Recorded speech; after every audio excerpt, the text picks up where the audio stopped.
કોંગ્રેસના resort politics પર પ્રદેશ ભાજપના પ્રહાર. કોંગ્રેસે પહેલા ઉમેદવાર શોધો અભિયાન ચલાવ્યું.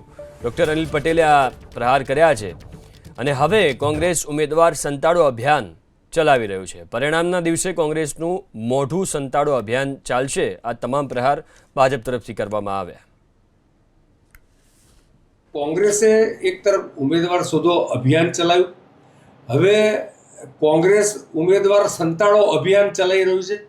કદાચ રાજનીતિક ઇતિહાસમાં એવી કેવી નબળી પાર્ટી બની ગઈ છે કે એને ઉમેદવાર મળતા નથી ને ઉમેદવાર સંતાડવા પડે છે. હજુ ચૂંટણી બાકી છે અને મને ચોક્કસ ખાતરી છે કે જ્યારે ચૂંટણી પતી જશે 28મે કાઉન્ટિંગના દિવસે કોંગ્રેસ સંતાડો અભિયાન ચલાવશે. કોંગ્રેસ જે એમના બચાવનામાના જુદા જુદા મુદ્દા છે એમાંનો એક આ મુદ્દો પોલીસ તંત્રનો દુરુપયોગ, ચૂંટણી પંચનો દુરુપયોગ, muscles power, money power, EVM, SIR આ બધા એમના છાપેલા મુદ્દા છે. એટલે એમનું નેતૃત્વ જ્યારે કહે કે તમે આની ઉપર ટીક મારો, એ ટીક મારીને 4-5 મુદ્દા બોલી જવાના. જો ચૂંટણી પંચ હંમેશા તટસ્થ હોય છે એટલે કોંગ્રેસ દરેક વખતે 8-10 મુદ્દામાંથી નવા જે જૂના મુદ્દા છે એને નવી રીતે રજૂ કરવાનો પ્રયત્ન કરે છે.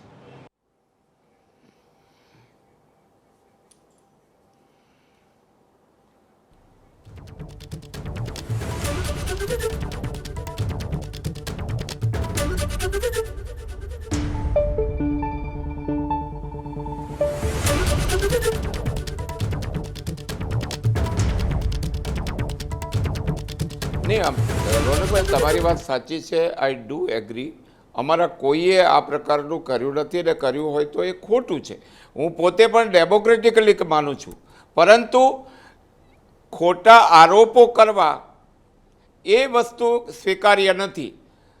અને સ્વાભાવિકપણે અમારા કાર્યકર્તા કે અમારા કોઈ આગેવાન એવી કોઈએ પણ એવી દબાણ કર્યું નથી અને અમારે દબાણ કરવાની જરૂરત નથી. કારણ કે અત્યારથી જ બિનહરીફ ચૂંટાતા આવે છે, બિનહરીફ જાહેર થતા આવે છે. અમારે કોઈ એવા પ્રયોગો કરવાની જરૂર નથી.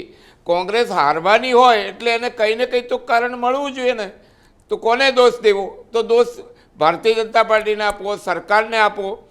કોંગ્રેસના વખતમાં અમને ખબર છે, જ્યારે અહીંયા શાસન કોંગ્રેસનું હતું ને ત્યારે અમે પણ ઘણું અનુભવ્યું છે, પણ અમે ક્યારેય એમ નથી કીધું કે કોંગ્રેસ અમને આમ કર્યું તેમ કર્યું. અમે પાર્ટીનો કાર્યકર્તા એની તાકાતથી ઊભો થયો, પોતાના સેવા કરીને 3-3, 7-7 વાર 6-6 વાર સરકાર બનાવી. સ્થાનિક સ્વરાજની ચૂંટણીઓમાં વારંવાર સેવા કરીને લોકોએ એને સ્વીકાર્યા, પ્રજાએ સ્વીકાર્યા છે. હું માનું છું કે આ પ્રજાનો સ્વીકાર છે.